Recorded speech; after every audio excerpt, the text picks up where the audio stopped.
It's the Diamond K Show. So much going on in the world. You talk about things from the perspective of how it is. DJ Diamond K, sometimes it comes off like you are almost not in support of, but you just accept the way things are and there's no chance of change. Check me out on YouTube. That's the part that I am just like, ah. OnFireTV.com.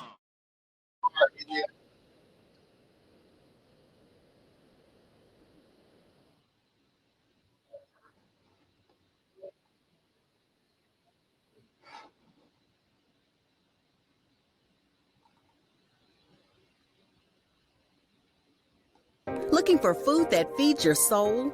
Hoodfellas Bistro and Catering is your local African-American-owned restaurant offering American cuisine. Located across from the courthouse, we offer daily jury specials to reward civic duty. Enjoy our full-service restaurant and fully stocked bar. Dine in, pick up, delivery, and catering. Our themed happy hours feature live music, handcrafted drinks, and weekly specials. Book your private event at hoodfellowsbistrocatering.com. Welcome back. Welcome back. You made Diamond K in here, of course. The Diamond K Show on fire-tv.com. Thank you for joining me. Thank you for tuning in. So, a lot of takeaways from the midterms. President Biden made some comments and he stuck his head out the sand, feeling better than what the predictions were.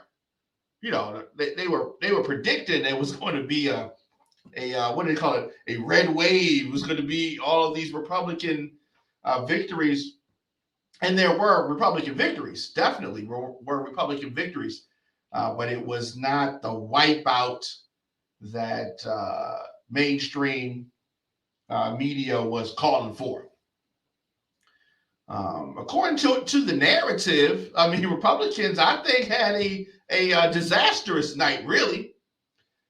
A lot of those election denying Trump supporters got the shaft. Republicans got to do a lot of soul searching. But at the same time, they may take the House, and there is a possibility that they can flip the Senate. But it's not going to be by these huge, crazy margins that they were expected. Not going to be by those large margins that they were predicting. Democrats battled some tough circumstances and political history to dilute the dreaded red wave, meaning that Republicans were going to have a lot of victories. Now, the relief could, I don't know, it's still up in the air. Still a tough road ahead for President Biden, no matter how you slice this. The power of the pre-election expectations fueled the national conversation, right? It really had the media changing their narrative. I mean, all these polls were saying this. Polls were saying that. How's it going? Polls were saying all this kind of stuff, and the polls were wrong. The polls were wrong. It ain't the first time the polls were wrong. I'm just saying. But the polls were wrong. So Joe Biden made his first public comments on the outcome of the midterm elections. And his takeaway is that voters were clear that they're still frustrated with inflation. True. Also with crime and other issues. He says that he gets it. We will see. We will see. A lot of records set. Democrat Wes Moore won the gubernatorial race here in Maryland. He's going to become the new governor. And, it's record setting, trend setting. He smashed. Look, I told y'all he was going to smash Dan Cox. I told y'all that. And he smashed him. Like, it wasn't even close. Was not even close. He is going to be the first African American governor of Maryland. So that's big. That's big.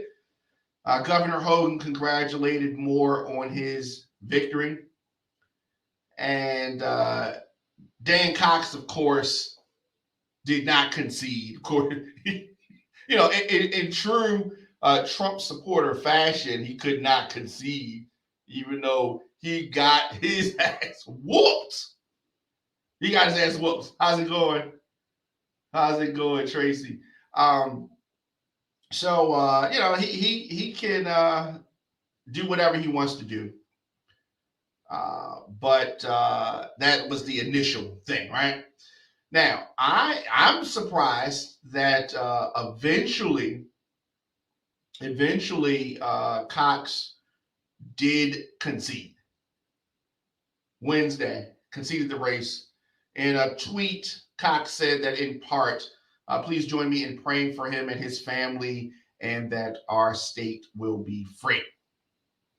So he made that. I thought he was going to do it last night, but, whatever. All right, it's all good.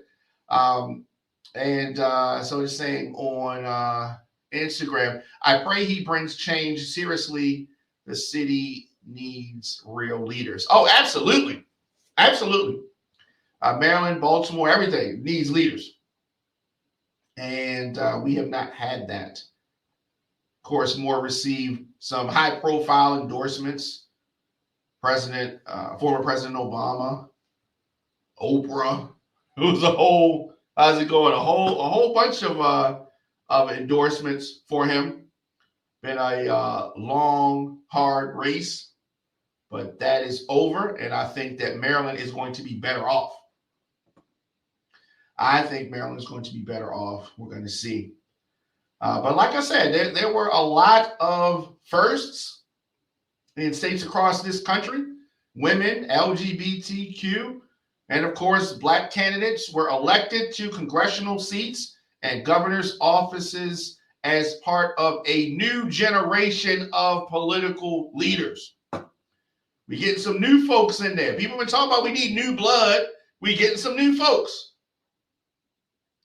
Firsts across this country. The first openly lesbian governor. We got that. Of course, I talked about Maryland getting its first Black governor. Vermont's first woman in Congress. Candidates, as I said, also smashed records. 12 women will be governors, hitting double digits for the first time. Ladies is representing. Now, needless to say, the more things change, the more they stay the same. In Georgia, it's probably going to be another month before we know who's going to control the Senate. That's the way it looks. Georgia's closely watched race between Raphael Warnock and Herschel Walker will go to a December 6th runoff because neither candidate took more than half the vote. Senator Warnock came close, but, he didn't get that 50%. And as we've talked about many times, in Georgia, you got to have 50% or they send you to a runoff. Democrats or Republicans would need to win both of the other pending Senate races in Arizona and Nevada to control the chamber without winning in Georgia. So we're going to see what happens there. Arkansas has never had a female governor or lieutenant governor. Last night, they got both. Yeah, last night they got both. Voters elevated former White House press secretary Sarah Huckabee Sanders to the state's top role. And this is a position that her father held from 1996 to 2007. Arkansas voters also picked the current attorney general to serve as the lieutenant governor. She will become the first woman to serve as the state's number 2, especially, she's essentially going to swap roles with the current lieutenant governor who was elected attorney general. Interesting, right? All of those are Republicans, by the way. You were wondering. Sanders faced a Democrat, Chris Jones, who was a nuclear engineer who would have become Arkansas's first black governor. Did not happen.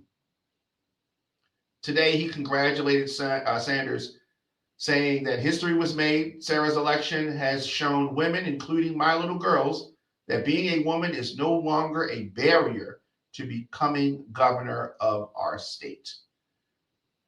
Gracious. Sean Patrick Maloney lost his race.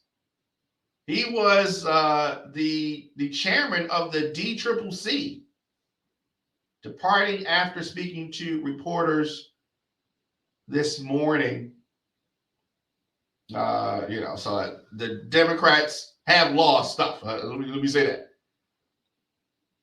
First time since 1993, there are not going to be any Maloneys in Congress. So took a setback. Comes from a big family, but he lost. He lost. And like I said, there were a lot of surprises. A lot of surprises that happened. Of course, Pennsylvania rejected Dr. Oz. Thankfully, rejecting Dr. Oz. This was Trump's pick. And you saw many of Trump's picks were bad selections. And the people rejected those selections in many cases. Not all, but many cases. In many cases, Americans rejected these election-denying, Trump-kissing, backside politicians. Not in all cases. J.D. Vance won in Ohio. That surprised me. Surprised me. Beto O'Rourke, who I thought ran a pretty good race in Texas, but he got smashed. Yeah, he lost that. He lost that. Winner of Alaska's U.S. Senate contest, still unclear. Whoever it's going to be, it's going to be a Republican. So we'll see about that, who that is going to be.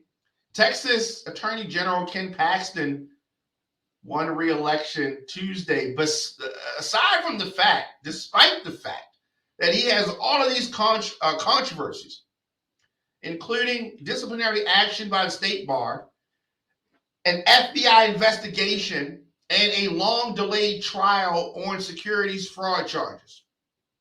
Only in America can somebody with this amount of controversy be the Attorney General. Let me say this again. Ken Paxton, Attorney General, won re-election, has been disciplined by the state bar. He's an attorney.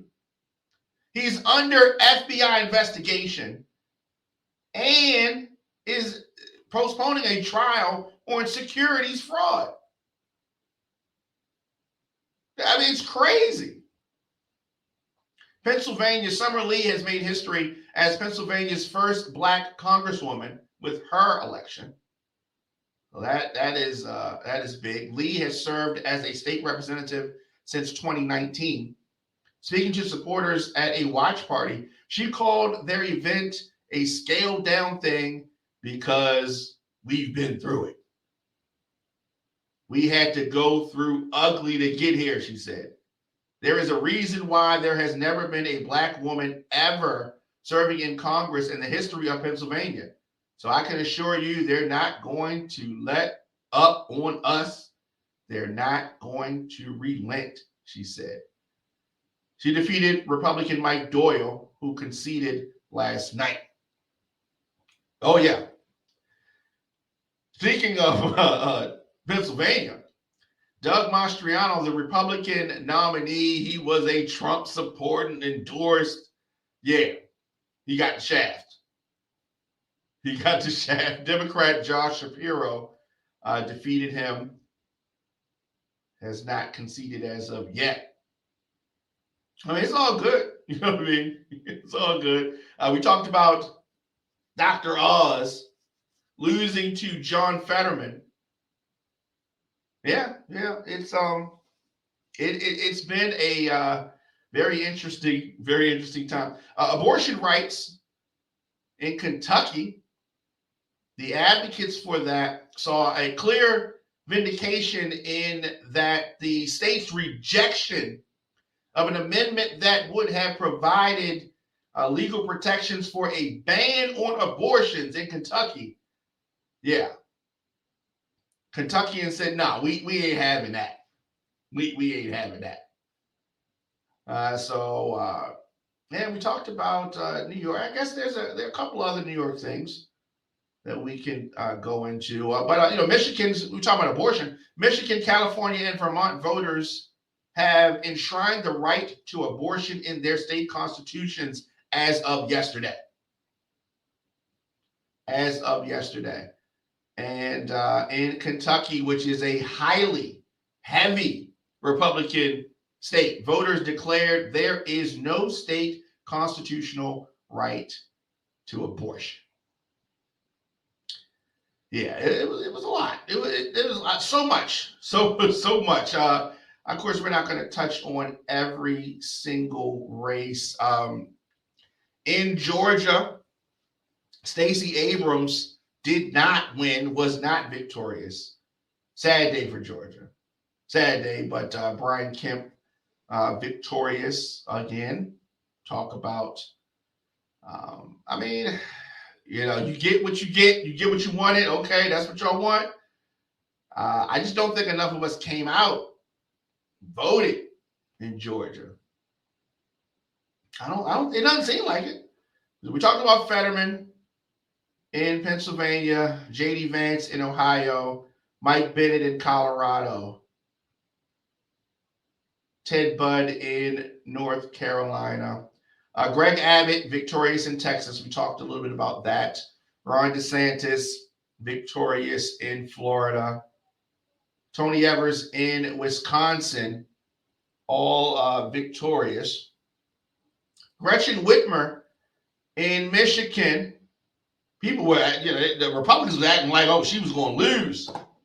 So she won her reelection bid.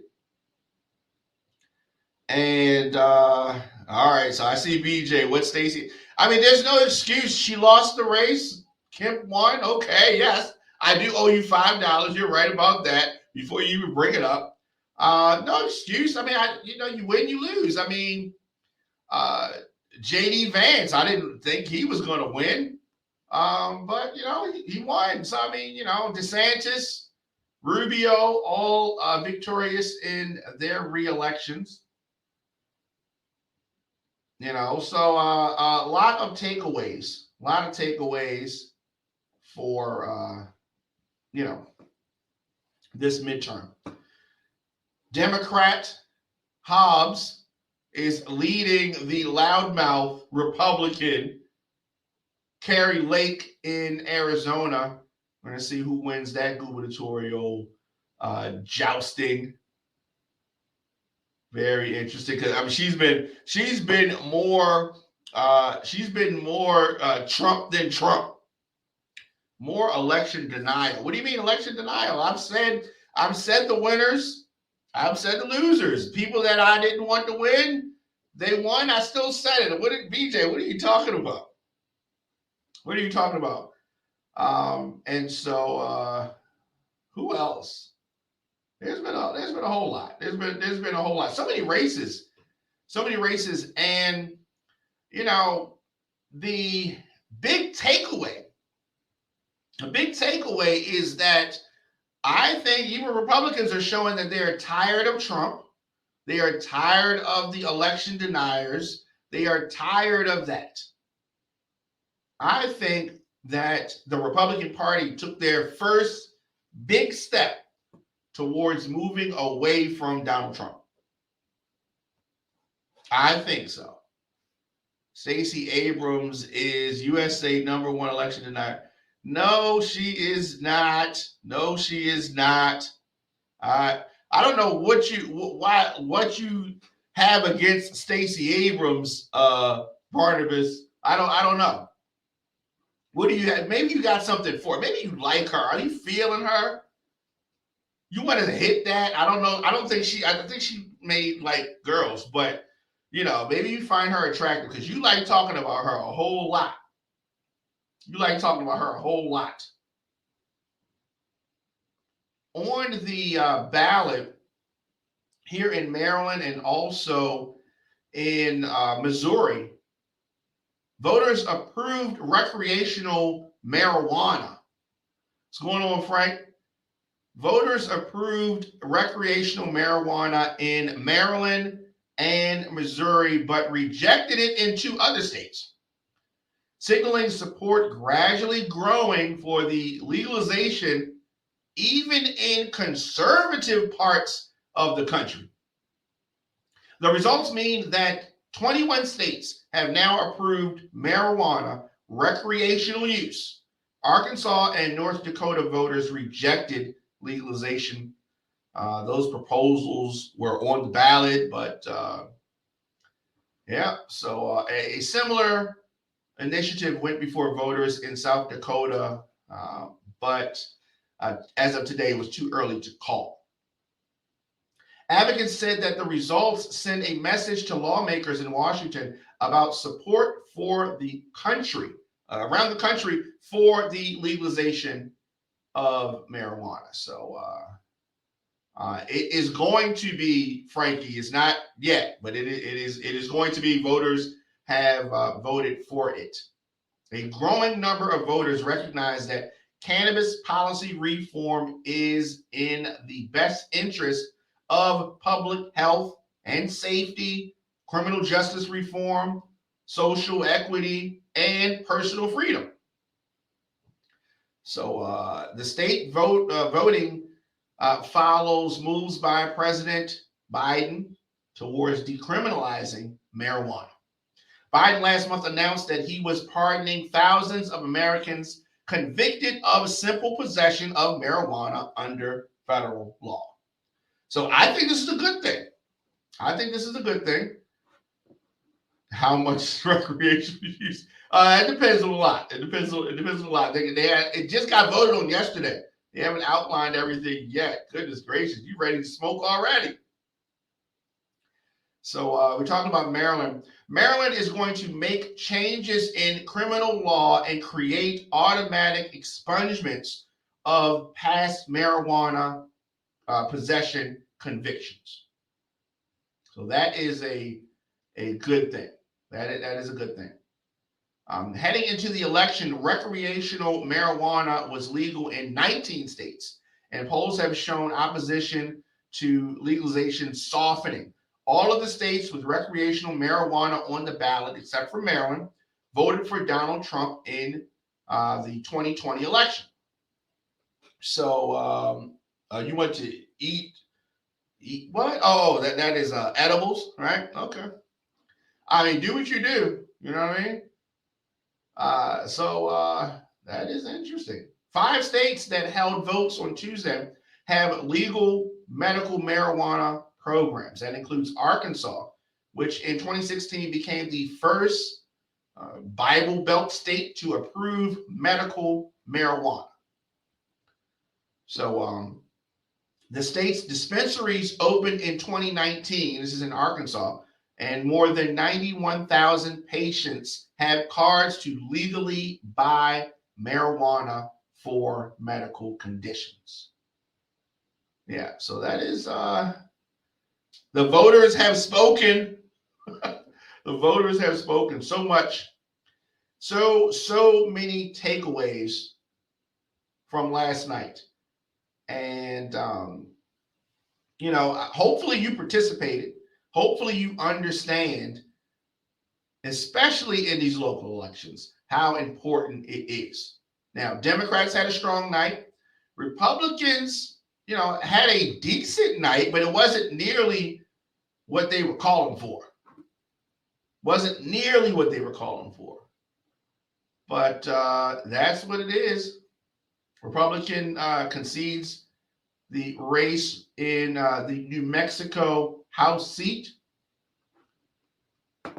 There's been a lot of conceding, which is in itself, it shouldn't be a big deal, right? It shouldn't even be a big deal But because you have somebody in the forefront like Trump, who doesn't want to accept when he loses. I mean, you win some, you lose some, you live to fight another day.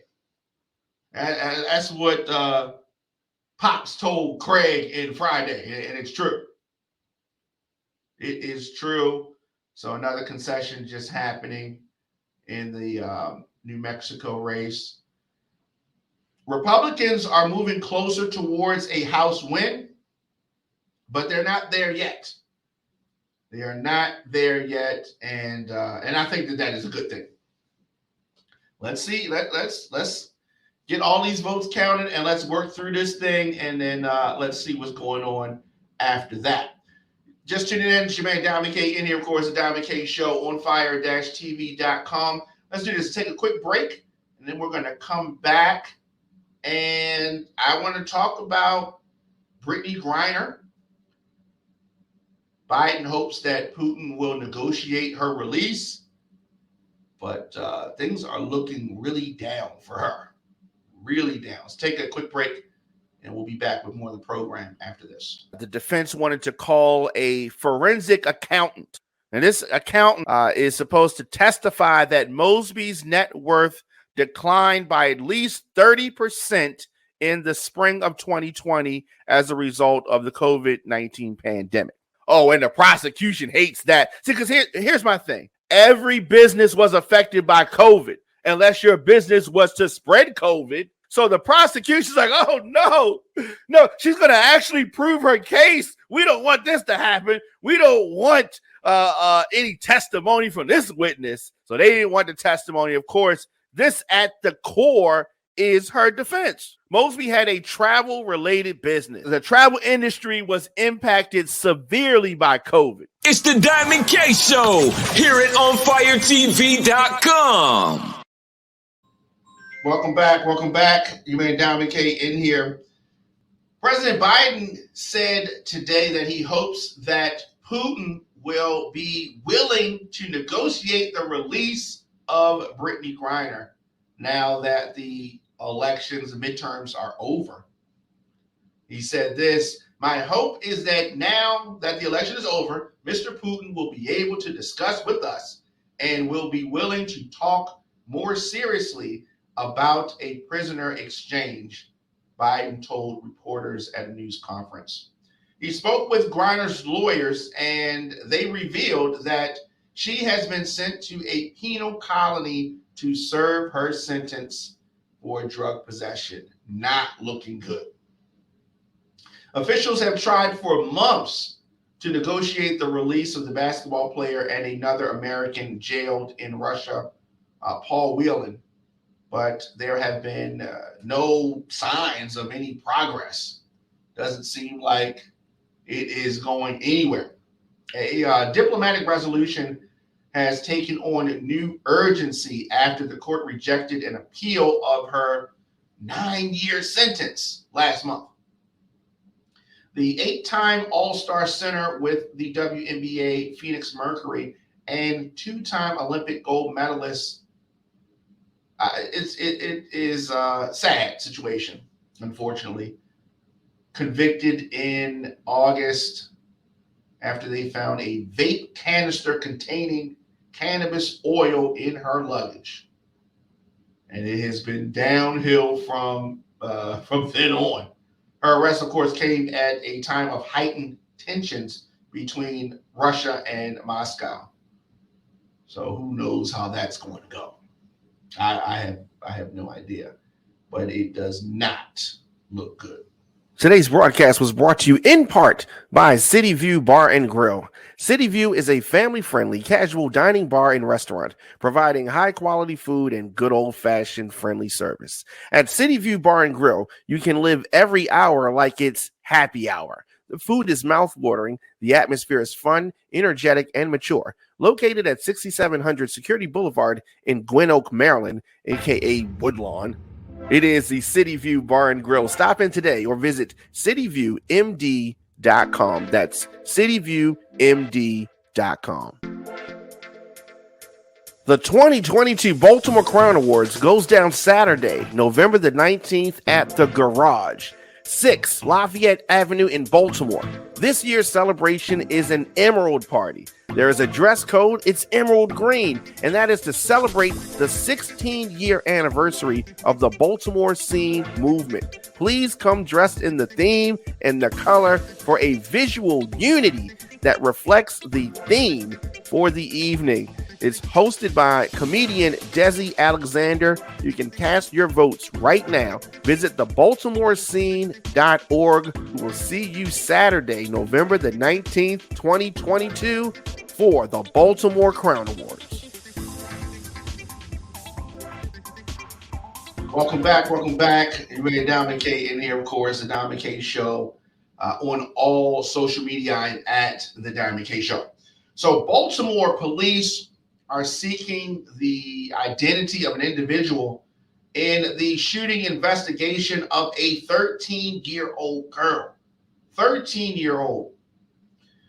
Police have released photos of the individual in the investigation. The shooting happened in East Baltimore on Monday. Officers said that the person that they released this picture of is not a suspect or person of interest, but the individual is someone that police say they're looking to identify because they are relative to the investigation. So the shooting happened Monday evening in the 1400 block of East Fayette Street. Officers said that the teenager remains in the hospital and is listed in grave condition. So security footage showed someone fire into a car at a liquor store parking lot. The shooter missed the intended target and hit the girl who was standing on the other side of the car. Sad. Anyone with information on the identity of the individual is asked to call detectives 410-396-2100. Just just violence. I mean, just the holidays. I mean, easy. Why? What is going on? Yep. How's it going? Last thing before we get out of here, Elon Musk, and just because you have money, not liquid, he doesn't have all these billions liquid. Like, he doesn't actually have the cash, right? He had to borrow money to complete the purchase of Twitter. Anyway, the owner, Elon Musk, is pleading with advertisers to stay using Twitter because, I mean, it is just a fiasco right now. It's a fiasco over there. He has sketched out his plans for user verification, content moderation, and even his intention to add banking features to Twitter in front of a live audience of folks. So he's trying to keep the thing together because a lot of folks are leaving Twitter. Most of you, I would say, probably don't even use Twitter. Of course, you're aware of it, but you necessarily don't use it. What would be an indicator of success? He overpaid for Twitter by about $20 million. But a collection of major advertisers and brands listening to his remarks underscored the intense interest, the perception of risk generated by Elon Musk's erratic management style, how he's been acting over the past week, from launching then unlaunching product changes to his sweeping layoffs that hit half of the company. His critics, are, probably having a field day. Many companies have paused advertising on Twitter. He's asking for them to give him a chance. Like I said, he's been erratic. You've seen it. You've seen the headlines. He said that I understand that people want to give it a minute and see how things are evolving. But really, the best way to see how things are evolving is to just use Twitter and see how your experience has changed. Is it better or is it worse? He asked. Are you going to stay on Twitter? Are you going to pay to use Twitter? That's what he wants in a lot of instances. They're going to roll out some payment features, and I suppose that could be good. It depends. He has repeatedly urged skeptics to use the platform while addressing questions about his proposal to offer blue check marks to users who agree to pay $8 a month. I want you to pay $8 a month for Twitter. And so it is interesting. Users who pay for the Twitter Blue, the platform's subscription service, will not be required to provide identifying information other than a credit card and a phone number, he confirmed.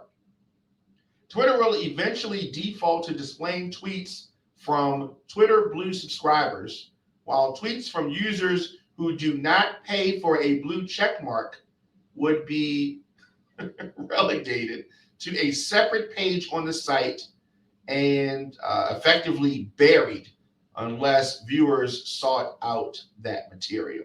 So he's really looking to monetize for overpaying for this. Brands will be expected to foot the bill for their own verification on Twitter Blue, he said.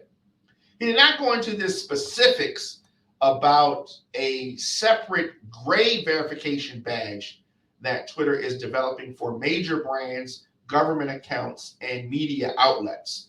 This feature, the company has said, will not be available for purchase, but rather bestowed on high-profile accounts to distinguish them from those who paid for blue check marks. Today, Twitter briefly appeared to have rolled out the gray checkmark feature for some users, though Elon Musk soon after tweeted that he had killed it. A Twitter product manager working on the feature left the door open for its eventual release. Things are just crazy over there. It seems very unstable right now. It seems very unstable. But we'll follow it up and see where it's going. I definitely have not liked some of the language that I've seen over there, but Twitter's always been off the hook. Really, it's always been the wild, wild west over there. Yeah, it is something else. Definitely let me know your thoughts in the comment section. Instagram, Facebook, Twitter, LinkedIn, TikTok at The Diamond K Show. I'm still there right now. And I'll let you know if I leave, but I haven't seen enough for me to leave just yet. But I'll keep you posted. Definitely. Anybody needs to get in touch with me, djdiamondk@gmail.com. I'll see you guys tomorrow. Visit OnFireTV.com for live top stories, breaking news, and original shows.